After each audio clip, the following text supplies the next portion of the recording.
हुसैनाबाद नाम के एक गांव में रामपाल अपनी पत्नी राधिका और बेटे विकास के साथ रहा करता था। रामपाल के पास अपनी कोई खेती नहीं थी। रामपाल सब्जी बेचने का काम करता था।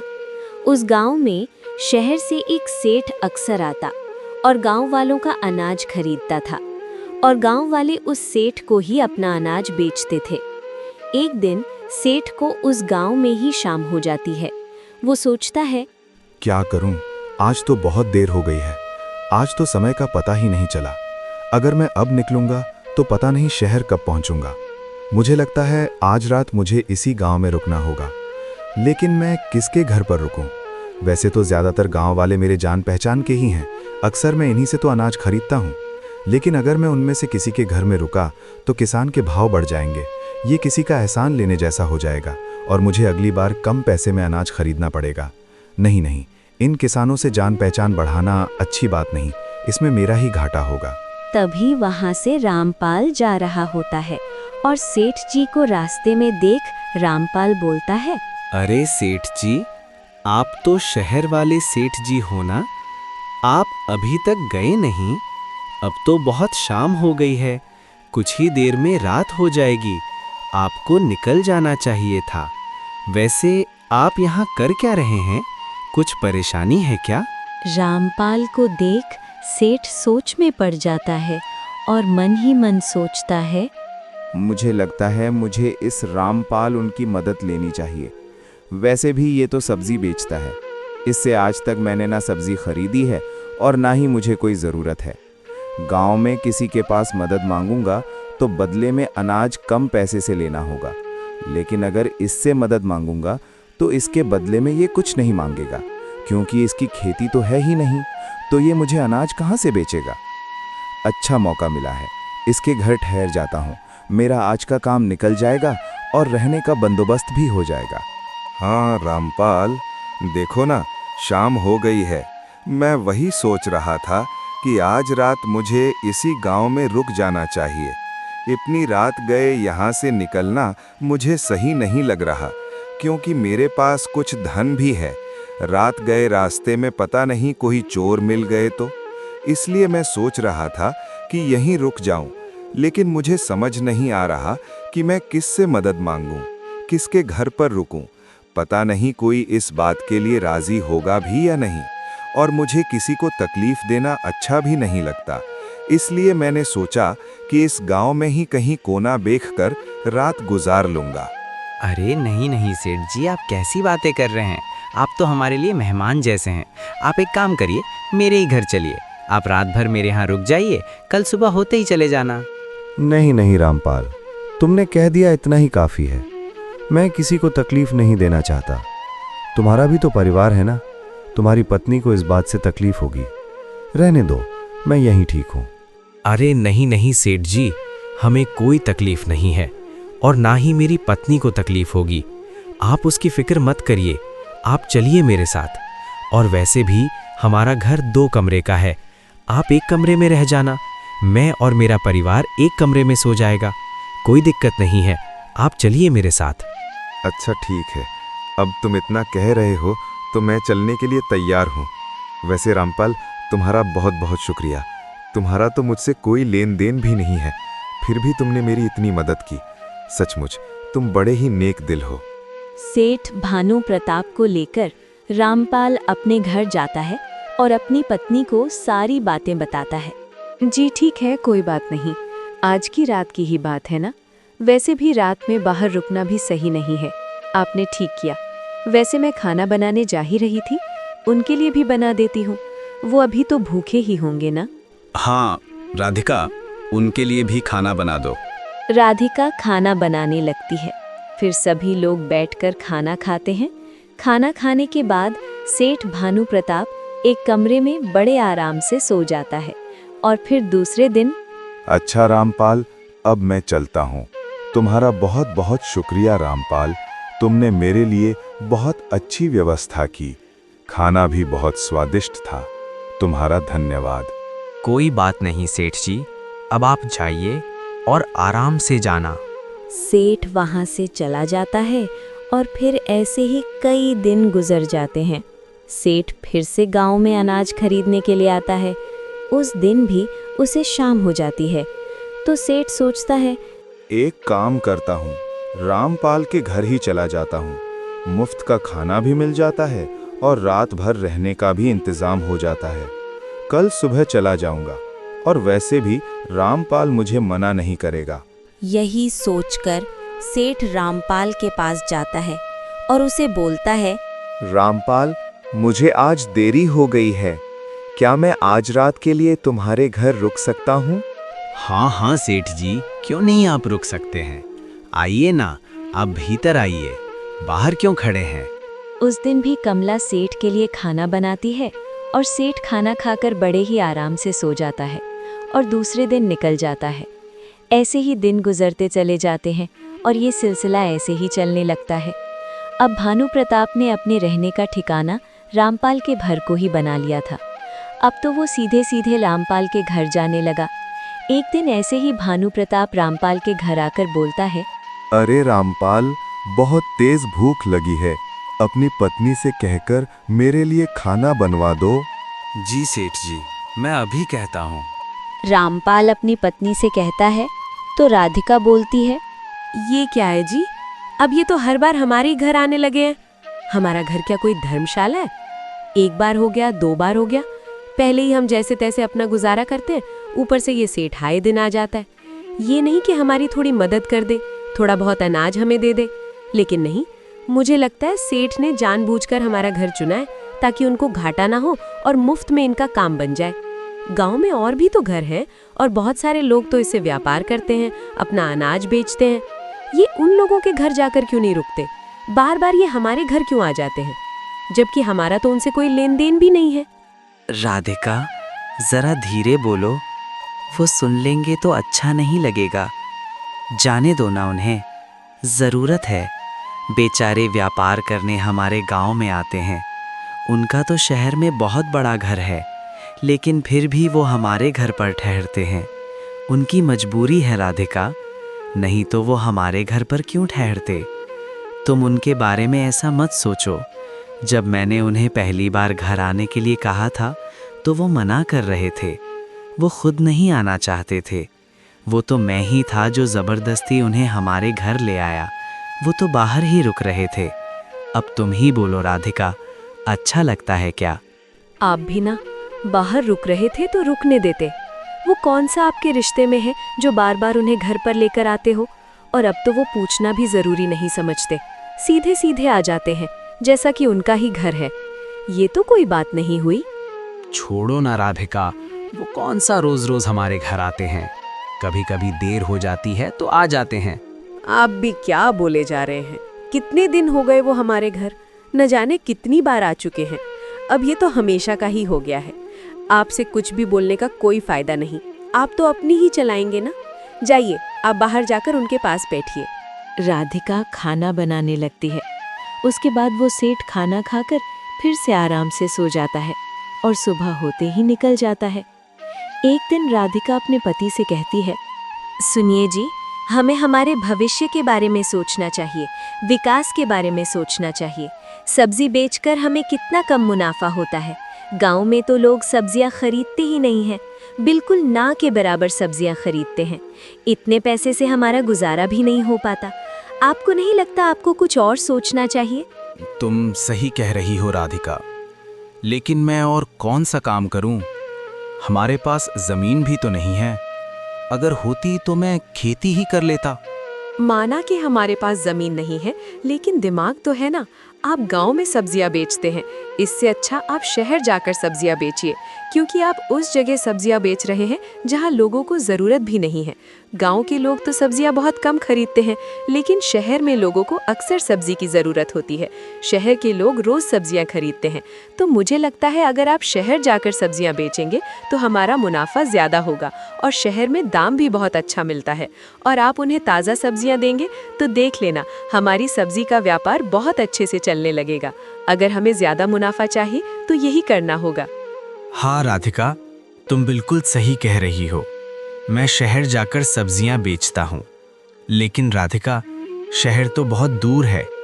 अगर मैं सब्जियां बेचने शहर जाऊंगा तो मुझे कभी कभी आते आते तो बहुत वक्त हो जाएगा, और इतनी रात में घर नहीं आ सकता, और शहर में तो कोई जान पहचान वाला भी नहीं है। मैं कहाँ रुकूंगा? जान पहचान वाला है ना, वो सेठ जी जो हमारे घर पर अक्सर आना जाना करते हैं, उनका घर तो वही है। आप एक काम कीजिए, आप सब्जियां बेचकर उन सेठ जी के घर रुक जाया करिए। और मैं ये भी देखना चाहती हूँ कि वो सेठ जी आपको अपने घर पर रुकने देते भी हैं या नहीं। हाँ राधिका, तुमने सही कहा। वो सेठ जी तो शहर में ही रहते हैं, वो मुझे अपने घर पर जरूर रुकने देंगे।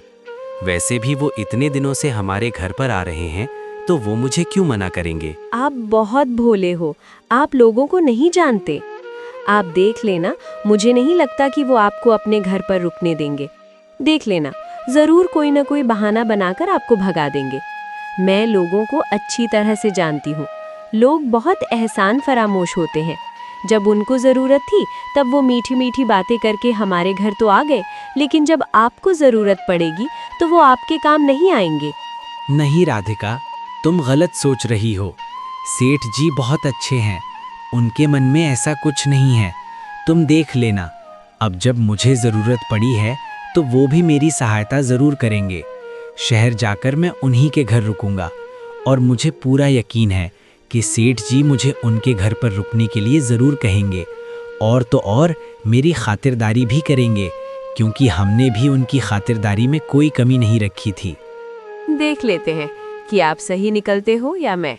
फिर दूसरे दिन रामपाल सब्जी लेकर शहर के लिए निकल पड़ता है और वहाँ सब्जियाँ बेचने लगता है। ताज़ा सब्जी होने के कारण उसकी बिक्री बहुत अच्छे से हो जाती है। उसकी सारी सब्जियाँ बिक जाती हैं। रामपाल ये देख बहुत खुश हो जाता है और सोचता है, राधिका ने सही कहा था। अच्छा हो गया जो मैं शहर में सब्जियां बेचने आ गया। गांव में तो कोई सब्जियां खरीदता ही नहीं है, लेकिन सचमुच शहर के लोग तो बहुत सब्जियां खरीदते हैं। अब मैं ऐसे ही शहर आकर सब्जियां बेचूंगा, बहुत अच्छा मुनाफा होने लगेगा। लेकिन अब तो शाम होने को आई है, मुझे सेठ जी के घर जाना होगा। कल सुबह होते ही मैं निकल जाऊंगा। रामपाल सेठ भानु प्रताप के घर जाता है तो बाहर गेट पर खड़ा आदमी उसे रोकता है और बोलता है, कौन हो तुम? किससे मिलना है? राजा राम हूँ, हुसैनाबाद से आया हूँ। मुझे सेठ जी से मिलना है। अच्छा, तुम बाहर ही रुको, मैं सेठ जी से पूछ कर आता हूँ। वो आदमी जाकर सेठ से बोलता है, सेठ जी, बाहर कोई आदमी आया है, बोल रहा था उसका नाम रामपाल है, उसे आपसे मिलना है। क्या उसे अंदर भेज दूं? अरे नहीं नहीं, मैं उसे अच्छी तरह से जानता हूँ। उसे अंदर भेजने की कोई ज़रूरत नहीं। तुम उसे जाकर कह दो मैं घर पर नहीं हूँ और मेरी पत्नी घर पर अकेली है, तो अंदर आने की कोई ज़रूरत नहीं है। उसे बाहर से ही भगा दो। वो आदमी जाकर रामपाल से कहता है, सुनो भाई, सेठ जी तुमसे नहीं मिलना चाहते, तुम्हें यहाँ से जाने के लिए कहा है। ऐसा नहीं हो सकता। एक काम करो, तुम उन्हें मेरा नाम बताओ और कहो ना कि मैं हुसैनाबाद से आया हूँ। वो मुझे अच्छी तरह से जानते हैं। वो अक्सर हमारे गांव आते हैं और मेरे घर पर ही ठहरते हैं। उनसे कहना कि मुझे उनकी ज़रूरत है। मैं आज रात उनके यहाँ रुकना चाहता हूँ। ठीक है, मैं एक बार फिर से बात करके आता हूँ। वो आदमी फिर से सेठ जी के पास जाकर बोलता है, सेठ जी, कोई हुसैनाबाद का रामपाल यहाँ रुकने के लिए पूछ रहा है, क्या करूँ? बेवकूफ कहीं के, तुम्हें एक बार में समझ नहीं आता क्या? मैंने तुम्हें कहा ना, उससे कह दो कि मैं घर पर नहीं हूँ। उसे बता दो, यहाँ पर मैं ऐसे भूखे नंगे को अपने घर पर नहीं रख सकता। वो एक साधारण सा सब्जी बेचने वाला गरीब और भिखारी है। उसकी औकात नहीं है मेरे घर में पांव रखने की। और क्या मेरा घर कोई धर्मशाला नहीं है जो मुंह उठाकर चला आया? उसे बाहर से ही भगा दो। उस आदमी को ये सुन बहुत बुरा लगता है और वो रामपाल से जाकर कहता है, सुनो भाई, सेठ जी ने मना कर दिया है, तुम यहाँ से चले जाओ। अरे ऐसे कैसे? तुम सेठ जी को ठीक से बता ही नहीं रहे हो कि मैं कौन हूँ। मैं कह रहा हूँ ना कि मैं सेठ जी का करीबी हूँ। सेठ जी अक्सर मेरे घर पे रहते हैं। एक काम करो, तुम मुझे अंदर जाने दो, मैं सेठ जी से बात करता हूँ। नहीं रुको, तुम अंदर मत जाओ। देखो भाई, तुम इन बड़े लोगों को नहीं जानते, ये छोटे लोगों के मुंह नहीं लगते। भले ही ये तुम्हारे घर ठहरते होंगे, लेकिन अब वो तुम्हें अपने घर पर रुकवाना नहीं चाहते। दरअसल सेठ जी घर पर ही हैं, लेकिन उन्होंने मुझे ये कहा कि मैं तुमसे कह दूं कि वो घर पर नहीं है और उनकी पत्नी अकेली है। तुम्हें अभी भी समझ नहीं आ रहा कि वो जानबूझकर ये कह रहे हैं, और उन्होंने मुझसे कहा कि मैं तुम्हें यहाँ से जाने के लिए कह दूं। इन बड़े लोगों की नज़र में हम जैसे छोटे लोगों की कोई औकात नहीं होती। वो अपना काम तो निकलवा लेते हैं, लेकिन जब हमारी बारी आती है तब अपना असली रंग दिखाते हैं। रामपाल को ये सब सुन बहुत बुरा लगता है, उसका दिल टूट जाता है। मेरी पत्नी सही कहती थी, मैंने ही उसकी बात नहीं मानी। मैं इन सेठ जी को समझ ही नहीं पाया। इतने बड़े शहर में मैं तो किसी को जानता तक नहीं। अब मैं कहाँ जाऊँगा, कहाँ रहूँगा, मेरे तो कुछ समझ नहीं आ रहा। फिक्र मत करो मेरे भाई, एक काम करो, मैं भी घर ही जा रहा था, मेरे साथ मेरे घर चलो, आज की रात वहाँ काट लेना। फिक्र मत करो, मैं अकेला ही रहता हूँ, मेरे घर दूसरा कोई नहीं है। सुबह होते ही चले जाना, और याद रखना यहाँ कोई किसी का नहीं होता, सब लोग मतलबी होते हैं। इन बड़े लोगों पर कभी भरोसा मत करना। तुम्हारा बहुत बहुत धन्यवाद, तुम सच कह रहे हो, मैं आइंदा याद रखूंगा। रामपाल उस रात उसके घर पर ठहर जाता है और सुबह होते ही घर चला जाता है। घर जाने के बाद अपनी पत्नी को सारी सच्चाई बताता है। मैंने तो आपको उस दिन ही कहा था, आपने ही मेरी बात नहीं मानी। अब आने दीजिए उस सेठ को, उसे दरवाजे से ही ना भगाया तो मेरा भी नाम राधिका नहीं। एहसान फरामोश कहीं का, इतने दिनों तक यहाँ मुफ्त में खाता रहा। हमने उसे अपना एक कमरा तक दे दिया था ताकि वो आराम से सो सके, उसे किसी बात की दिक्कत ना हो। और उसका शहर में इतना बड़ा घर होने के बावजूद उसके पास आपके लिए थोड़ी सी जगह तक नहीं थी। उसे जरा भी शर्म नहीं आई। जब आपको उसकी जरूरत पड़ी तो उसने झूठ बोलकर आपको वहां से भगा दिया। जाने दो राधिका, उसे ऊपर वाला देखेगा। और हाँ राधिका, आज के बाद मैं भी उसे यहाँ रुकने के लिए मना कर दूंगा, आने दो उसे। कुछ दिन ऐसे ही बीत जाते हैं। फिर एक दिन भानु प्रताप उस गांव में आता है और उस दिन भी उसे शाम हो जाती है। तो फिर वो रामपाल के घर जाता है और बाहर से आवाज देता है। रामपाल अपने बेटे से कहता है, बेटा विकास, बाहर जो सेठ जी है ना, उनसे जाकर कह दो कि मेरे पिताजी घर पर नहीं है और मेरी माँ अकेली है। रामपाल का बेटा बाहर जाकर भानु प्रताप को यही बोलता है। अच्छा, तो रामपाल घर पर नहीं है, कोई बात नहीं। एक काम करो, तुम तुम्हारी माँ से जाकर कह दो कि हमारे लिए खाना बना दे, और हाँ, हमारे सोने का इंतजाम भी कर दे।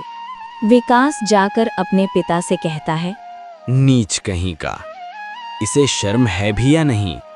उसे जाकर कह दो कि मेरी माँ ने मना किया है, निकलो यहाँ से। विकास भानु प्रताप को जाकर यही कहता है। भानु प्रताप को ये सुन बहुत गुस्सा आता है। वो गुस्से से पांव पटकते हुए वहां से चला जाता है। उनकी मृत्यु हो जाती है और गांव के लोग रामपाल के बेटे को बचा लेते हैं, लेकिन रामपाल और राधिका को बचा नहीं पाते। गांव वाले मिलकर रामपाल और राधिका का अंतिम संस्कार करते हैं। विकास बिल्कुल अकेला पड़ चुका था। गांव के लोग आकर विकास को खाना देते थे, वो अपने घर में अकेला बैठा रहता। एक दिन उस गांव में फिर से भानु प्रताप आता है। उसे राधिका और रामपाल के बारे में पता चलता है। तो भानु प्रताप सोचता है, अरे वाह, ये तो बहुत अच्छा हुआ। अच्छा हुआ दोनों मर गए। उसी दिन मुझे घर में रहने के लिए मना किया था ना, उसे तो यही सजा मिलनी थी, और ऊपर वाले ने मेरा रास्ता साफ कर दिया। रामपाल के घर पर मेरी कब से नजर थी। अगर वो घर मेरा हो जाए तो मैं यहाँ रहकर अच्छे से व्यापार कर सकता हूँ। मुझे जब जरूरत पड़ी मैं रामपाल के घर पर रुक सकता हूँ। मुझे उसके घर पर कब्जा करना होगा। उसके लिए मुझे उसके बेटे से मेल जोल बढ़ाना होगा। एक बार उसका बेटा मेरी बातों में आ गया तो मैं उसके घर पर कब्जा कर सकता हूँ। यही सोचकर भानु प्रताप रामपाल के घर जाता है और विकास से बड़े ही प्यार से बात करता है और आसपास के लोगों से कहता है, मुझे इस बच्चे को देखकर बहुत रोना आ रहा है। भगवान भी कितना कठोर दिल है। इस छोटे से बच्चे पर जरा भी दया नहीं आई। इतनी छोटी उम्र में बेचारा अनाथ हो गया। रामपाल मेरा बहुत अच्छा दोस्त था। हमारी दोस्ती के नाते मैं इस बच्चे को मेरे साथ ले जाना चाहता हूँ। इसे खूब पढ़ा लिखा कर बड़ा आदमी बनाना चाहता हूँ। बेटा, क्या तुम मेरे साथ चलोगे? मेरा बहुत बड़ा घर है और बेटा मेरी कोई संतान नहीं है। मैं तुम्हें अपने बेटे के रूप में स्वीकार करता हूँ। तुम मेरे साथ चलो, मैं तुम्हें राजा की तरह रखूंगा बेटा। गांव वाले और विकास उसकी मीठी मीठी बातों में आ जाते हैं और विकास खुशी खुशी उसके साथ उसके घर चला जाता है। शहर आने के बाद भानु प्रताप की पत्नी रुक्मणी भानु प्रताप से कहती है, ये किस भिखारी को उठाकर ले आए हो? इसकी हालत देखी है? कौन है ये लड़का? अरे रुक्मणी, ये लड़का रामपाल का लड़का है। रामपाल और उसकी पत्नी अब इस दुनिया में नहीं रहे और उस गांव में रामपाल का एक घर है जिस घर पर मेरी कब से नजर है। मैं उस गांव में जब भी व्यापार करने जाता हूँ, मेरे ठहरने के लिए वो घर मुझे चाहिए। और तो और मैं उस जमीन पर भी व्यापार कर सकता हूँ। वहां पर मैं अपने गोदाम बनवा सकता हूँ और उसके लिए मुझे इस विकास को वहां से निकालना था। इसलिए मैं उसे अपने पास लेकर आया। और तुम चिंता क्यों करती हो? मैं तुम्हारे लिए मुफ्त का नौकर लेकर आया हूँ। ये जीवन भर हमारी गुलामी करेगा और वो भी मुफ्त में। तुम्हें जो काम इससे करवाना है तुम करवा सकती हो और इसे हमें कभी तनख्वाह देनी भी नहीं पड़ेगी। ये हमारे लिए मुफ्त का नौकर है, ऐसा ही समझो। क्या बात कर रहे हो? मुझे ये लड़का मेरे घर में नहीं चाहिए। हमारी एक लड़की है, वो इसके साथ रहेगी तो वो भी इसके जैसी बन जाएगी। मैं अपनी बेटी के ऊपर इसकी परछाई भी नहीं पड़ने दूंगी। ये देहाती और गवार है। हमारी बच्ची भी इसके साथ रहकर ऐसी ही हो जाएगी। इसकी और हमारे बच्चे की कोई बराबरी नहीं है। मैं इसे घर में नहीं रहने दूंगी। रुक्मणी, लेकिन मैं क्या करूं? ये बच्चा वहीं रह रहा था। मैं गांव वालों से झूठ बोलकर इसे यहाँ लेकर आया हूँ। अगर मैं इसे यहाँ नहीं रखा तो वो घर मेरा कभी नहीं हो पाएगा और मुझे किसी भी हालत में वो घर और वो जमीन चाहिए। तुम सोच नहीं सकती रुक्मणी, इससे हमारा बहुत फायदा हो सकता है। हमारा व्यापार और बढ़ सकता है। अगर आपको वो घर ही चाहिए तो इस बच्चे को यहाँ रखने की क्या जरूरत है? इसे कहीं बाहर छोड़ आओ। रुक्मणी, ये बात मेरे दिमाग में आई थी, लेकिन ये बच्चा गांव का बच्चा है, देहाती है, बेवकूफ नहीं है। ये बहुत होशियार है। अगर मैं इसे कहीं छोड़कर आ गया तो ये कैसे न कैसे अपने घर तक पहुंच ही जाएगा और गांव वालों को मेरी सच्चाई भी बता देगा। मैं इसे कहीं भी छोड़ नहीं सकता। अगर ऐसी बात है तो आप एक काम कीजिए, इस बच्चे के हाथ पैर बांधकर इसे जंगल में फेंक आइए। वो अपने हाथ पैर खोलकर तो वहां से भाग नहीं सकता ना। और तो और जंगल में जंगली जानवर बहुत होते हैं, वो इसे जिंदा नहीं छोड़ेंगे, इसका काम तमाम कर देंगे। हाँ रुक्मिणी, तुम सही कह रही हो। मैं ऐसा ही करता हूँ।